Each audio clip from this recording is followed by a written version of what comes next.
For those who read the title, don't worry, we won't be hypnotizing you today, so you can work, drive, write, or do yard work, I guess, in peace. Although if you are open to suggestion, might I recommend leaving a review for the show on Apple Podcast or Spotify? Just a thought. Welcome to the Just Dumb Enough podcast, a show that acknowledges no one is always an expert by dispelling misconceptions with real experts. I'm your host as always, Colton Petrie. My guest today is Trisha Fuller. Trisha is a trainer with the Master Hypnotist Society, which sounds much more dark and mystical than it is, probably. Trisha went from a bad experience with hypnosis not working at all to having a full-time career as a wildly successful hypnotist. She's here today to demystify the field and process a bit so we understand how it works, why it might not, and what incredible things it can do. Let's embrace self-hypnosis.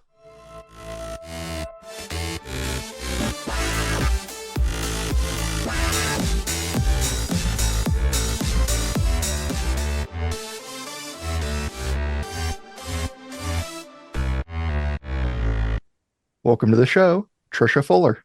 Hi, Colton. Thank you so much for having me on today. Yes, thank you so much for coming on the show. Why don't you introduce yourself a little bit for the audience? All right. I am a hypnotist trainer and speaker with the Master Hypnotist Society and my own teaching academy called the Canadian Hypnosis Academy.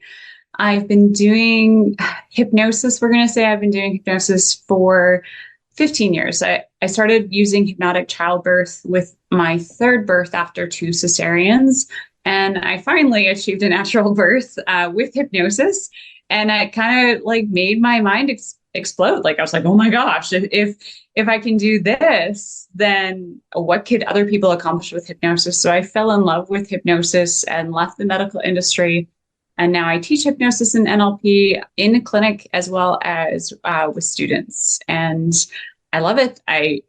My whole life is one big infinity symbol of hypnosis and NLP and integrating that into my life. I don't know where it ends and I begin because it's just what I am at this point, if that makes sense. Yeah.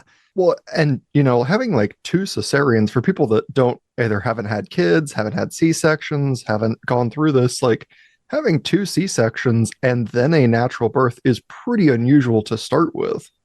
Oh my God, I can't believe you know that. But yes, it is. It is. And it took my brain to the next level. And did I mention I also quit smoking? Like it did so many things and things that I never thought I could accomplish. And like the biggest thing that hypnosis does, and it doesn't really matter what you're doing it for, is that it instills confidence and reduces stress. Hands down, doesn't really matter what you're trying to accomplish.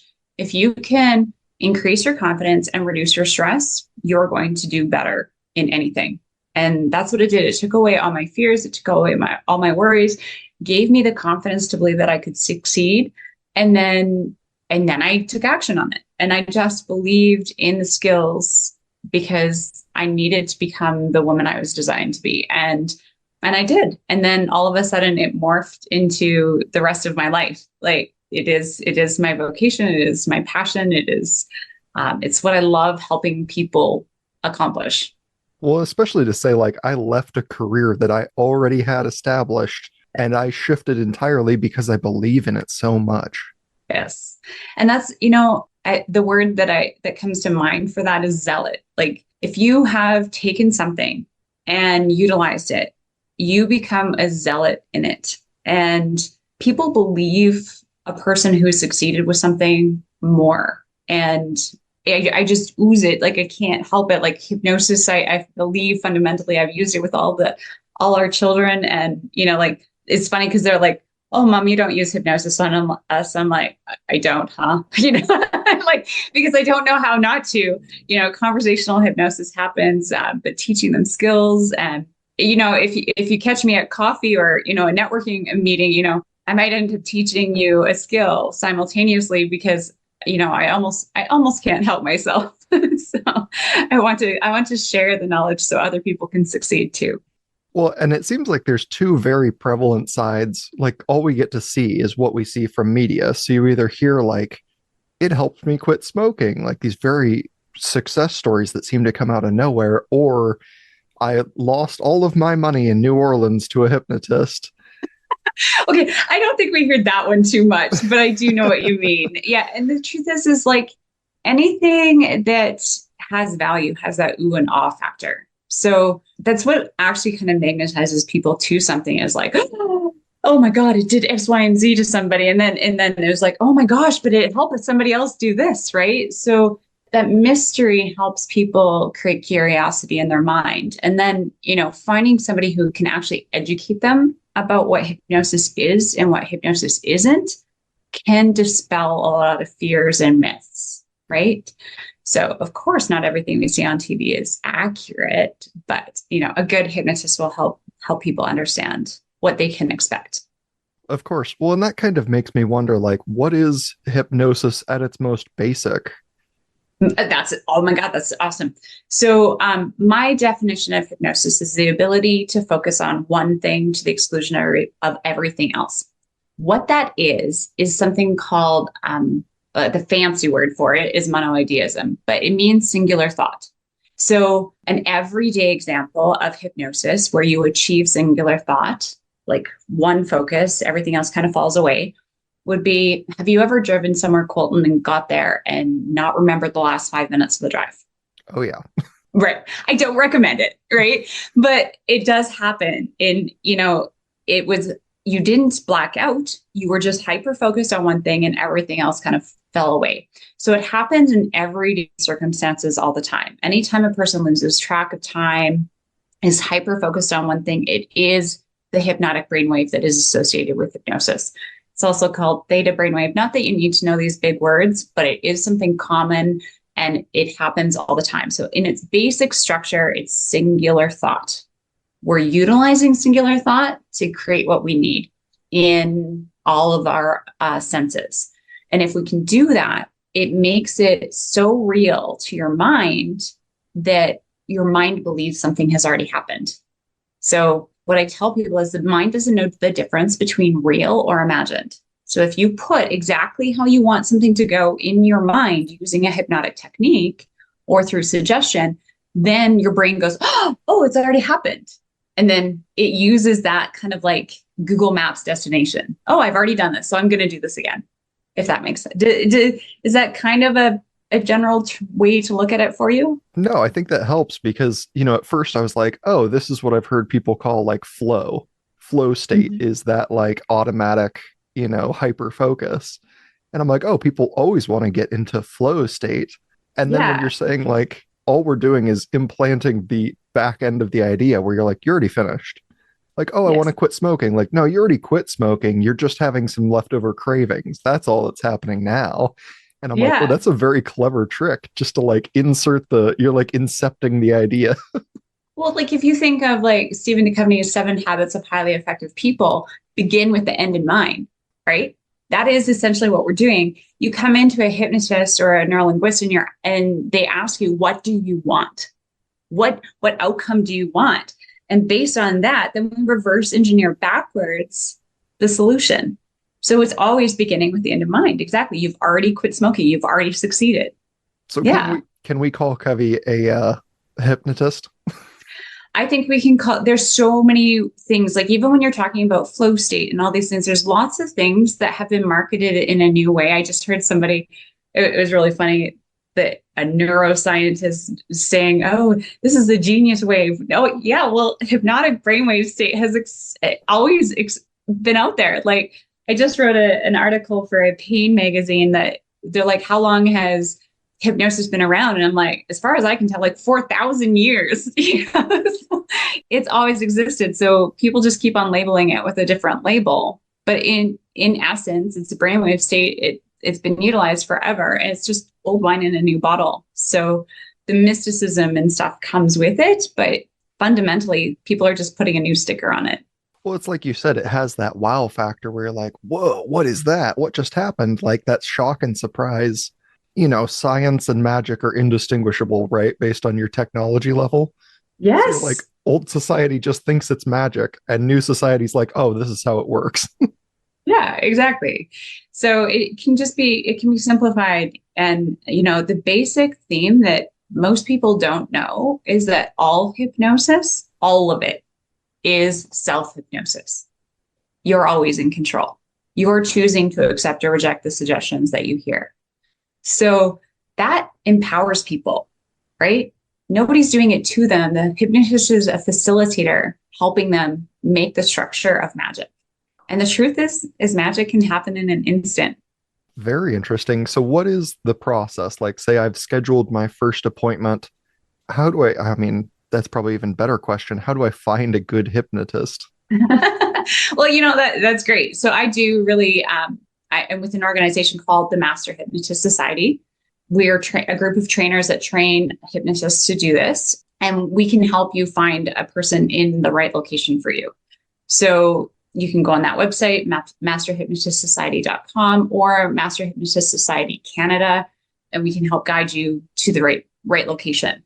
Then within that, a good hypnotist will provide something called like a screening or a free consultation. Okay. Never book with a hypnotist who just automatically books a session. You want to make sure that this is the right place for you to accomplish what you want to accomplish. And you want to make sure that you can be hypnotized.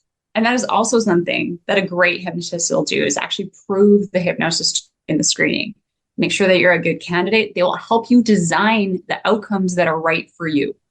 Instead of just generically doing a session, everything should be customized based on your needs and your outcomes. Based on that, then the hypnotist usually designs a series of different options for programs that a person can pick from. Now, one thing that people don't know is that they can do hypnosis online. You do not have to be in the same room. I mean, we did this all during COVID. We did sessions online. And in fact, before we did sessions online, we did sessions on the phone. So we can actually do hypnosis from anywhere. So it has to do with following directions and being able to work with the person to be able to design that program. Then the sessions are usually booked from there. So you don't just make an appointment. I highly don't recommend just making an appointment with like a random hypnotist that you find. Please, at least choose somebody who gives you that option to do that free assessment or a free screening consultation, whatever they use as that term. Make sure that you feel comfortable with it before you go forward. Get that education component and maybe dispel some of those myths.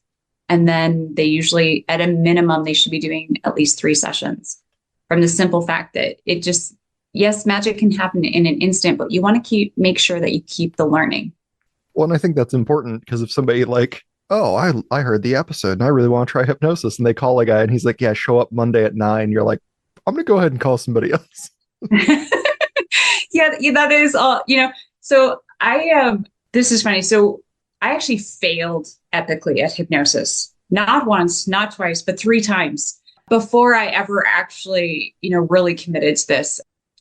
My very first time doing hypnosis was, I was 20 years old and I wanted to quit smoking. And I did. I literally opened the yellow pages, and I found somebody in the yellow pages. This is a little while ago, obviously. And I went there, and she made me like profusely snot. And I mean, there was tears, there was snot. And I cried for like an hour, which catharsis is not a solution. Crying for an hour is not a solution. And then she's like, close your eyes and relax. Yeah, great. You just can't. And, I laid there and I remember thinking at the time, this is ridiculous. And I promptly left that and had a smoke, and I'm like, well, there goes $200, whoops. And that was 25 years ago. And I can't even believe that I even contemplated using hypnosis again. And I did try it with, my second childbirth, and I really only followed a book with 0 guidance, which also meant I had 0 accountability.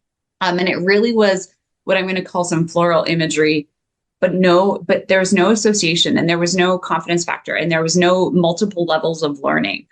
And so I failed. I failed again in a glorious manner. And then I did it. I did succeed the 3rd time, which, makes people be like, oh, okay, that, I did it with the 3rd childbirth. And that's where I fell in love with hypnosis. But then I still got a little bit cocky, and I was like, oh, I can do stage hypnosis. And I thought I was going to go up on stage at my, Christmas party at the hospital And I was the first one to go into hypnosis, and I was also the first one to be sent back because as soon as I heard people laugh, I popped out of it, which proves that you are in control. I didn't want to be the center of attention. Can I do stage hypnosis? Yes, but I didn't want to at that time. I didn't feel safe to do it. And those are generally the people who go up on stage, which I feel like is a question like most of your audience would want to know is like who can succeed on like stage hypnosis. And they're generally a person who is hypno curious and they either hear a benefit, like those of you who come on stage tonight will feel like you have had 8 hours of sleep, or your stress will melt away and you'll be able to focus and pay attention. The benefit is what causes them to want to take the action. And the second type of person who succeeds is that person who's like gregarious, center of attention type of person who loves to entertain. Like they're okay with that.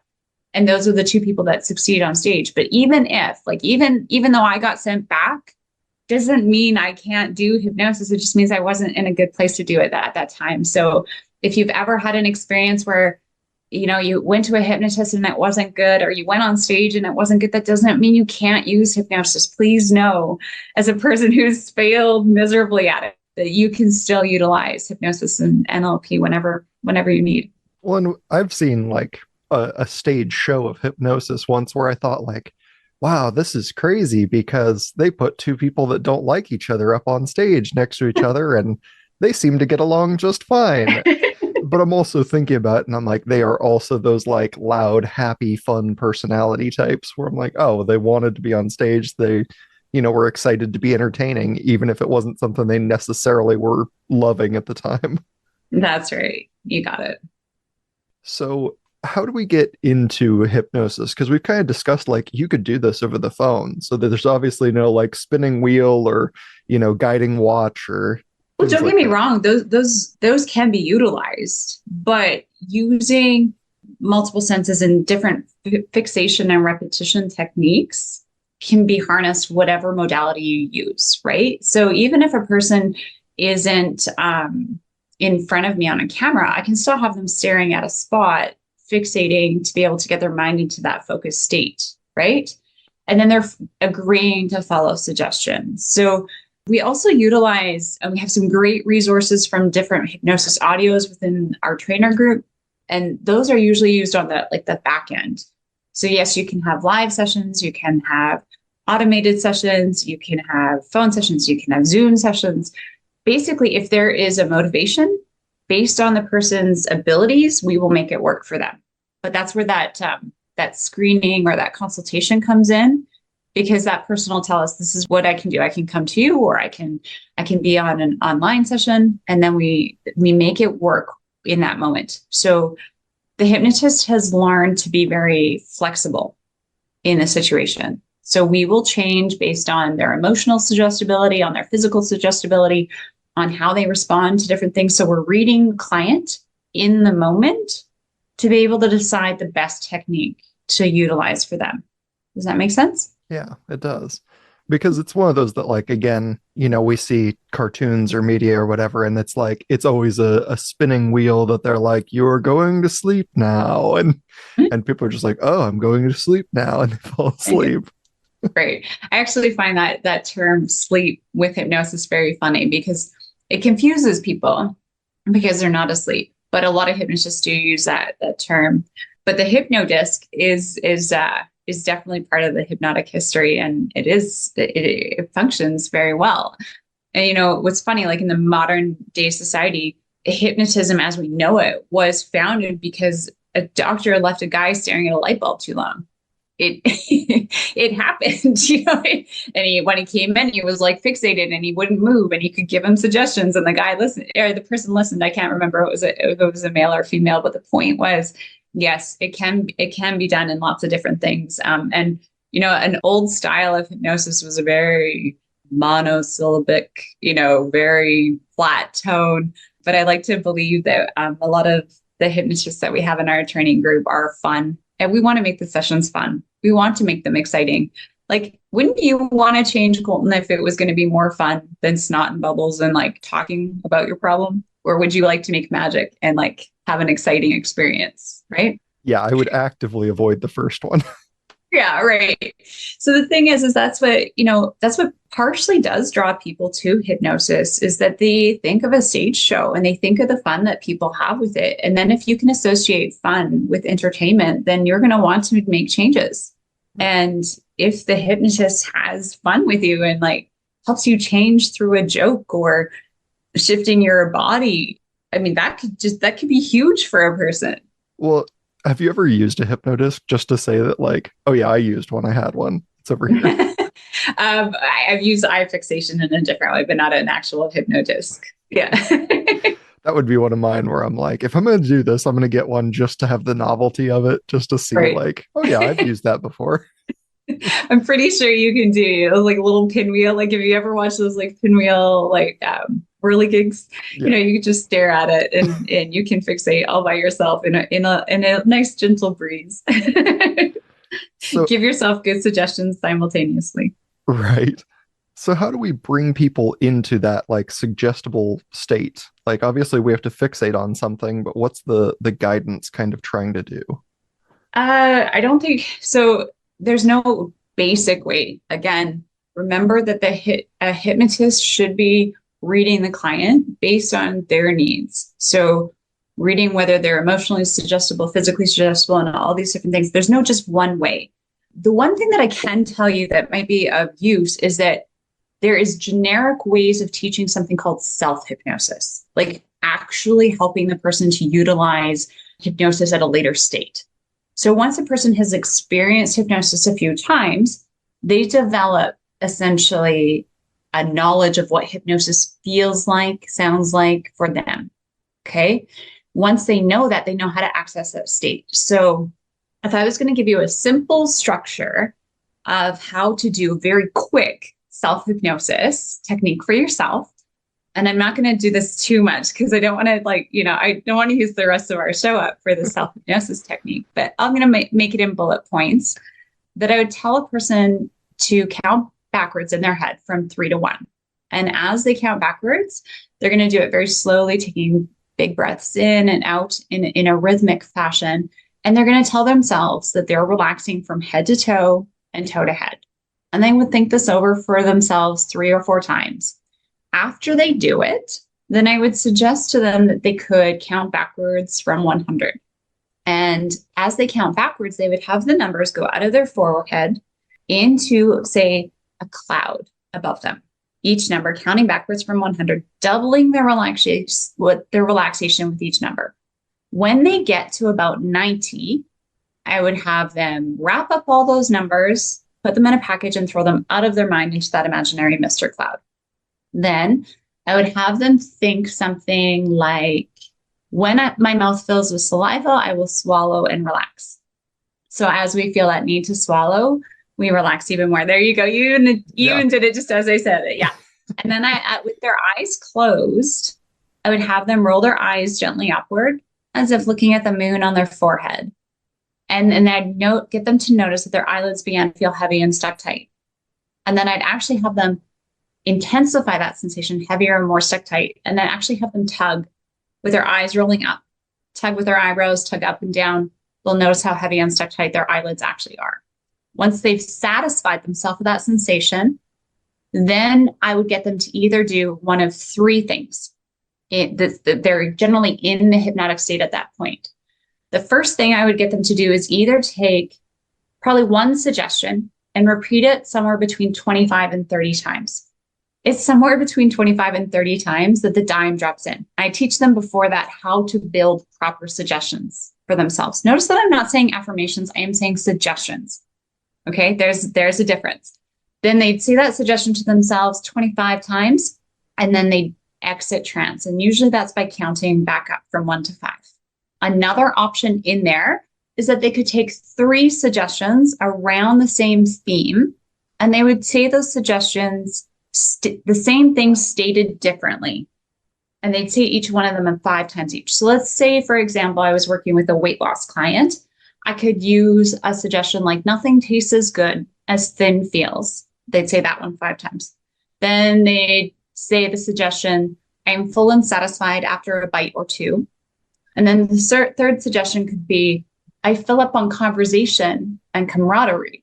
if they were like at a social event or something like that. And they'd say each of those suggestions 5 times. And then again, they'd exit trance and come out by counting up from 1 to 5, telling themselves that they'd be awake and alert and refreshed. Or the reverse, if they want to go to sleep, they could tell themselves, as I count up from 1 to 5, I'll roll over and go to sleep. And then the last technique for self-hypnosis is using what I call a virtual movie. So you know how when you put on those virtual goggles, you know, you feel like you're in it, right? That's essentially, that is the structure of magic. That is the structure of genius, using sight, sound, feelings. And if you're really good at this, adding taste and touch in it, if you add all 5 senses in and you make a movie of your mind of exactly how you want something to go, that is something called perfect practice. We use it like with athletes all the time for sports improvement and stuff. And they spend they could spend all night in that beautiful virtual movie of exactly what they want to accomplish. That creates a resource state in their mind of exactly what they want to accomplish. And then if they want to exit trance or just continue sleeping all night long, they can. So that would be my quick and easy version for anybody listening to do self-hypnosis for themselves. Do you have any questions about that? No, I mean, it seems like I've heard, vision training and all these other terms before where I'm like, oh yeah, I'm familiar with all of this stuff. I've just never heard it applied to hypnosis. Like, we don't get to hear it that way because it almost seems like hypnosis is like a form of guided meditation. Yes, and visualization and. So notice all these things are only one aspect of each of the things that I'm mentioning. So guided meditation takes us to a state of neutrality, generally speaking, but doesn't do the same things once we get there. So often the same techniques will happen in order to get to a brainwave state. But what we do when we get there is where hypnosis takes it to the next level. Again, it's outcome based. It isn't just Zen. It's actually accomplishing something, right? And then if you just take visualization, it's just visualization. So notice that I'm saying adding the sight, adding the sound, adding the feelings, adding taste, adding, all of these things. So we're making it so tangible, so absorbable to the mind that the mind believes it has happened. Well, and that's why I was like, it kind of is like meditation, because I was like, there's this lower yourself into a very calm, introspective state. And I was like, then it's kind of the opposite, because instead of having at peace with nothingness, you're like, I'm going to explode sensation out here to try and capture everything. Well, you can, there's multiple different ways of doing it. But the point is focused attention. Yep. Because very focused and it's very purposeful to their outcome, which, that's the biggest thing. And like anybody who's doing it for other purposes, well, I'm going to just put a little caveat. Some harm can be done, right? We can do things like implant suggestions and stuff. So like all the trainers that we work with in the Master Hypnotist Society, all of us are very outcome orientated. We aren't focusing on any kind of regression work, definitely not past life. That is like entertainment. It's a good way to steal people's money. I find it because they can literally say anything. Well, so such and such happened at X, Y, and Z time, which is not useful and actually has done harm for people. So we really want to focus on making sure that this is with the best of intentions for people. So I think, you had mentioned maybe bringing up some follies of it. And I think that would be one thing is that I had one old lady, bless her soul. She's like, oh, I did regression work and I found out, I had my head guillotined, in the 18th century. And that's why I have a sore throat. I'm like, well, that could be true, but we can't prove that, right? Yeah. It actually doesn't solve anything. And it doesn't help people chase, okay, what would you want now? What would your life look like, sound like, and feel like if you got exactly what you wanted? So the best way to think of that, and the analogy that I use all the time is you can't drive down the highway looking in the rearview mirror. If you want to get to your destination, you have to focus forward and you have to look through the front windshield. Yeah. Well, and it seems like as easy as putting an idea in there, like you've quit smoking, like what you're feeling are the after effects, those kind of things. You could just as easily say you're trying to help build up their imagery for the path to success. And you're like, oh, and every time you succeed, you have a cigarette. And you're like, oops, I accidentally got you addicted to smoking. Like, that would be really negligent. But yeah. right. But actually, the funny thing is that's actually how people hypnotize themselves. So the truth is, a good hypnotist isn't actually hypnotizing you. They are dehypnotizing you from the track that you're on. So as a past smoker, I can actually tell you that was my strategy. You just described my previous strategy for how I became a smoker. So I did this and I did this and I reward myself with a smoke. And then I did this and I did this, and that is how you create a compulsion and a habit. And that isn't what we're dehypnotizing people from that, right? But you're right. And that is actually how people create the problem, is that they get hypnotized into it. Let's face it, nobody puts a stick in their mouth, lights it on fire, and goes, oh, that's so good the first time that they have it, right? They have to actually program themselves into it. So it's actually a dehypnotizing state that we're utilizing. Yeah. Well, it's very interesting because it's like we build habits, unconsciously a lot of times by telling ourselves different things. And you're like, that's just hypnosis. You just don't know you're doing it yet. Yeah, exactly. So if you could figure that out backwards, like you'd be fine. It is. And actually a large part of this career and vocation is teaching people how to do this themselves, or showing the structure that has worked for them previously for things that they have succeeded on, and utilizing that structure to change and or augment or facilitate the life that they want. Well, and it seems like there's a large disconnect here, between like building, intentional habits or dehypnotizing yourself versus like stage hypnosis that we've seen. Because stage hypnosis, they're like, when you wake up, you'll remember none of this, versus standard hypnosis, you're like, no, I need you to remember that you are doing this thing. Yeah, right. And you bring up a valid point, and there's great stage hypnotists that, they keep the show very safe for the population that is doing it. And that's such an important feature. And yes, people have the ability to remember if they would like, and they have the ability to have what we call hypnotic amnesia for it. So yes, for sure. But the technology is the same, stage hypnosis or not. But, you do want to have fun in your hypnosis session. Yeah, you're like, it's just a different entertainment value. It's funnier for you and everyone around you if you don't remember any of this because you get to keep talking about it. Like, so you just choose not to. Exactly. Interesting. Because it seems like, I think a lot of people are a little timid when they come to hypnosis because they're like, well, what if I do something I don't want? Like we had talked about, you're like, you're going to talk yourself into this, not the other way around. Right. Like, and I mean, you bring up a valid point. Like, if that's how a person's coming to an appointment and the hypnotist can't dispel those myths or those fears, they won't do hypnosis.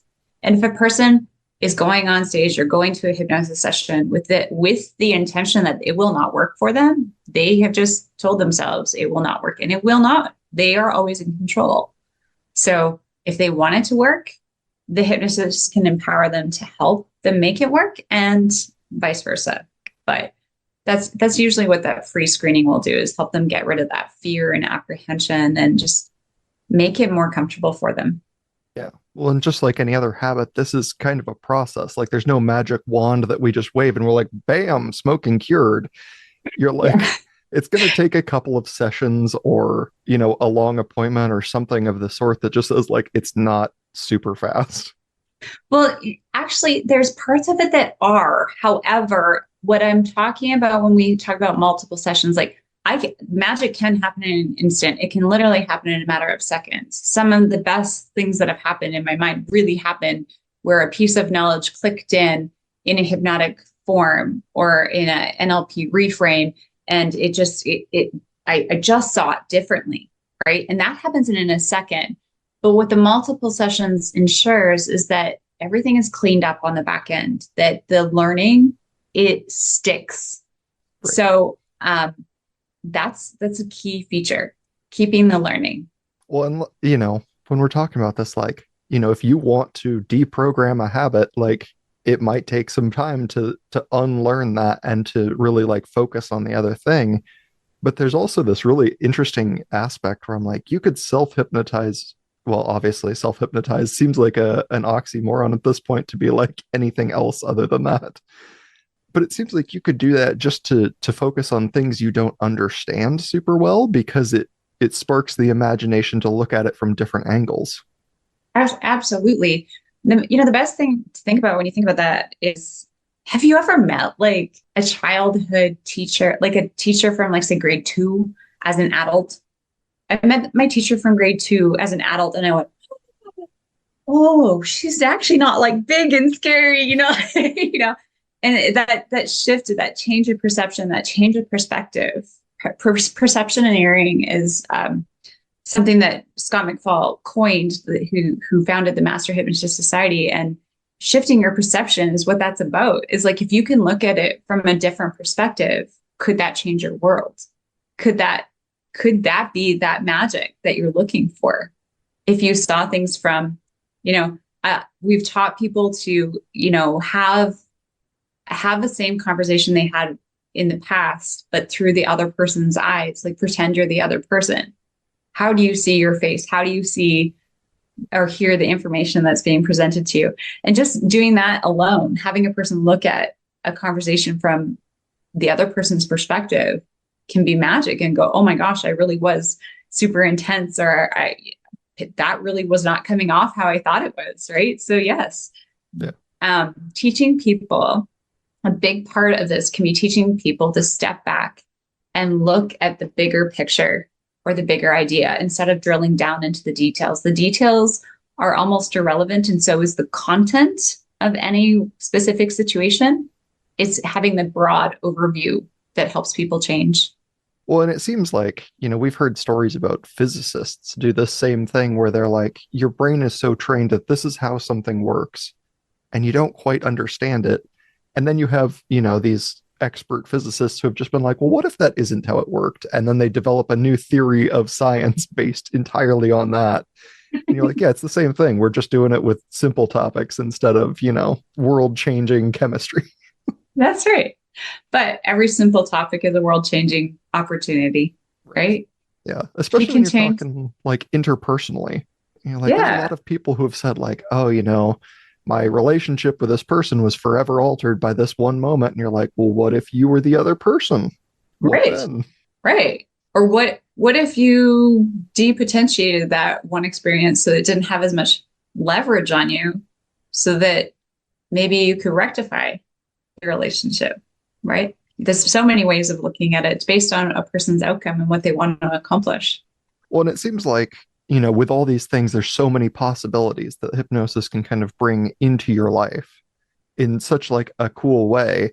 There also has to be some of these that we've seen, especially in media. I would assume like Now You See Me is probably one of the worst actors for this, where they're like, you cannot do that with hypnosis. Like there's no long, complex commands that just happen when I snap my fingers 3 days later.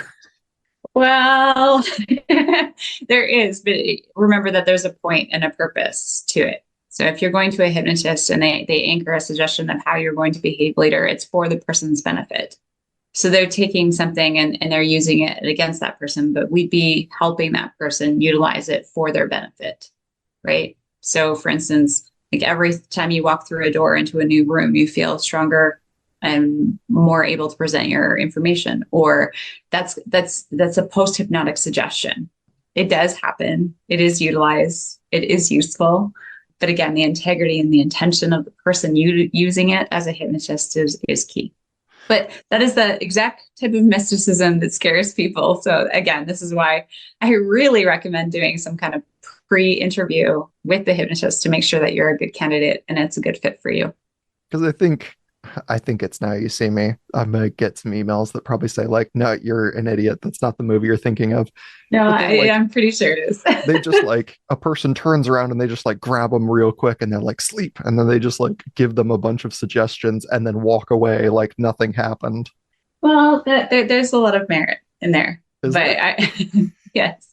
Yeah. So there's instant hypnotic techniques that are utilized. And it is often utilized with stage hypnosis. But again, what is the intention? What are you wanting to have happen? So making sure the person that you're doing hypnosis with is in alignment with your outcomes is key. So Gotcha. yeah, I mean, you're helping me remember doing instant inductions when I was training, and what's shocking to me is that every time I was instantly induced, I would have profanity come out of my mouth.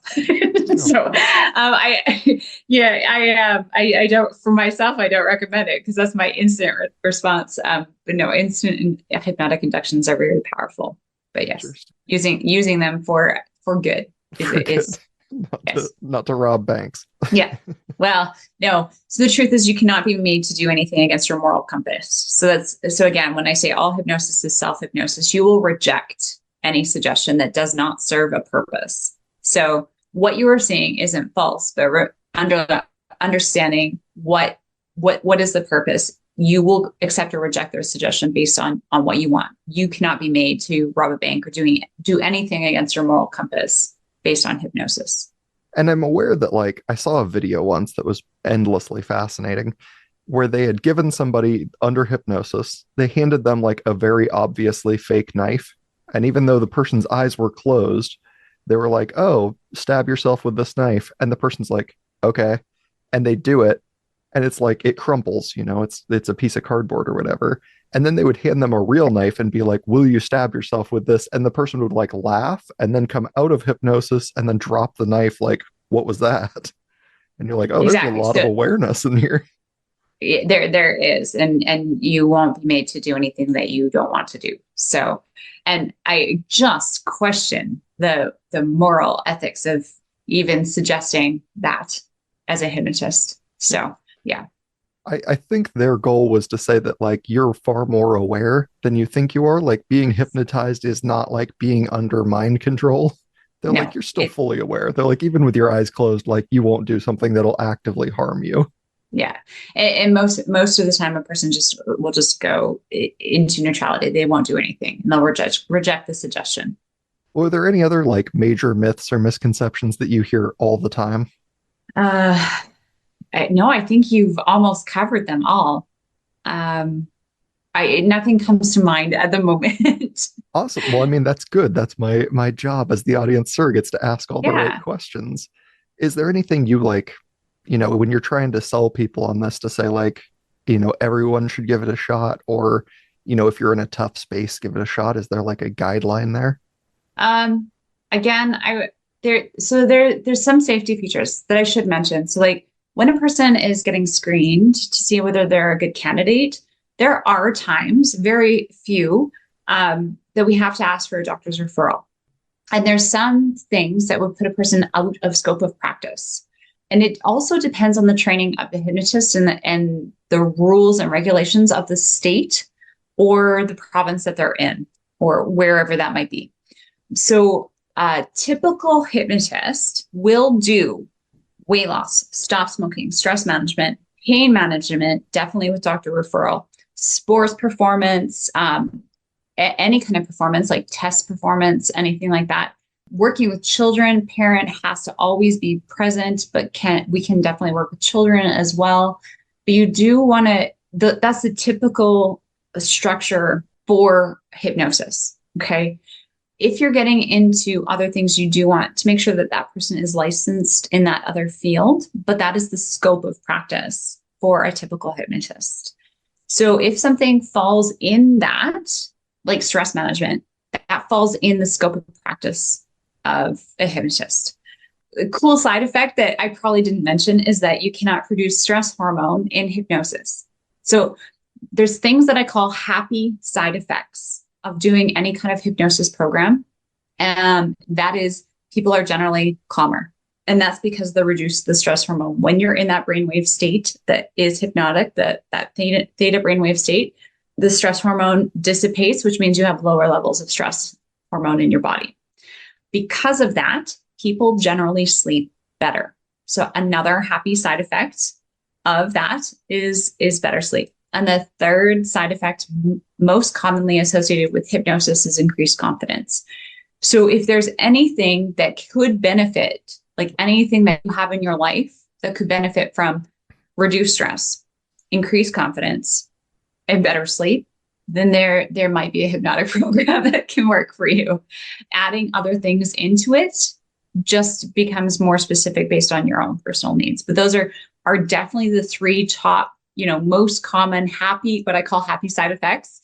Not like you take a pill, there's always negative side effects, but there's always happy side effects with hypnosis. And that is those three things. But it seems like one of those that like, oh, you're going to sleep better and you're going to produce less stress hormone. Like, shouldn't we all be using this to go to sleep? Wouldn't that be like an amazing skill to teach everyone to just say like, oh, this is the best way to sleep, rather than just like close your eyes and try and sleep. You're like, no, let's do hypnosis because you'll sleep better. That's right. And the truth is most people, when they do a hypnotic session, they feel like they've had like a couple hour nap because it's a brainwave state right above sleep. So it's highly, highly rejuvenative for the brain. And even if a person doesn't go right into sleep, they will feel more rested by doing self-hypnosis or a hypnotic audio, which, we can provide and create for people, or they can be taught how to create them for themselves. But yes, the focus is always to empower people, to empower them with the skills so that they can help themselves, rather than just giving a Band-Aid where we just cover up the problem, right? Or we make it so only one person can fix it for them. No, the goal is within our teams is to make sure that people are empowered to be able to help themselves. Well, and you'd said something there, like they could do this for themselves, like make their own recording. Can you, if you know like your pattern to get into trance very easily, could you just make your own recording and then play it for yourself? Absolutely. But, there's safety features that are mandatory when you make any kind of recording like that. Please always, always, always state that do not listen to this while driving. For people, some people are like, I don't necessarily want to do a program, but they'll message me to do a hypnotic training where they come for a 4-day training. And it's like a 4-day retreat where they're actually working on themselves and learning hypnotic skills so that they could go home and do this with themselves, right? Like that's the ultimate. I mean, think about it. Colton, when's the last time you worked on yourself for 4 days? Never. Great. Well, that's the magic of doing a hypnosis or NLP course, is that you literally work on yourself for 4 days where you learn these skills. And that's usually how people learn how to do their own recordings and things like that, is to take a training like that, just for self-development. Well, that's fantastic. I mean, all of this has been super interesting. I think a lot of people, like, number one, should be looking into it. And number two, should be like reaching out to find out about these. If people are looking to reach out to you, where can they find you? Okay, that's super easy. And I also have a free gift for them if they do reach out. So it's learnhypnosis.ca. So learnhypnosis.ca. There's a contact form on there if they want to message me for sessions or courses, as well as there's an opportunity for a free hypnotic download to reduce stress. So, almost everybody can benefit from that. Again, learnhypnosis.ca, and all my contact information and social media links and stuff are on there. Fantastic. And I will put those links in the show notes. So if anybody's looking for them, you just click a button, drop down, click the link. You'll be right there. Well, awesome. Thank you so much, Colton. Yeah, Trisha, thank you so much for being here. I have appreciated your time immensely. Thank you for having me. I've always wanted to study hypnotism for its benefits, but I had no idea there were so many. Now I just need some hypnosis to overcome my erratic fascinations with new things every week. In other news, August is over halfway done, and the rankings have updated in a surprising way. Number 1, England of the United Kingdom, overtaking the US for maybe the first time ever this late in a month. Number 2, the United States, now held up by New York, California, and Oregon. Number 3, Canada, with Ontario widening their lead. Number 4, Ghana, now pushing its way past the always present number 5, Australia, with New South Wales and Victoria keeping their heads above water. That's it for this week. Have a great week, a great weekend, and I'll see you all back here next week for another new episode. Until that next episode, pretty pleased with all those things that help the show grow, like rating, reviewing, liking, and subscribing. Also remember, you can reach out to dumbenoughpodcast@gmail.com, or on any of the social medias if you want to reach me personally. But most importantly, stay dumb.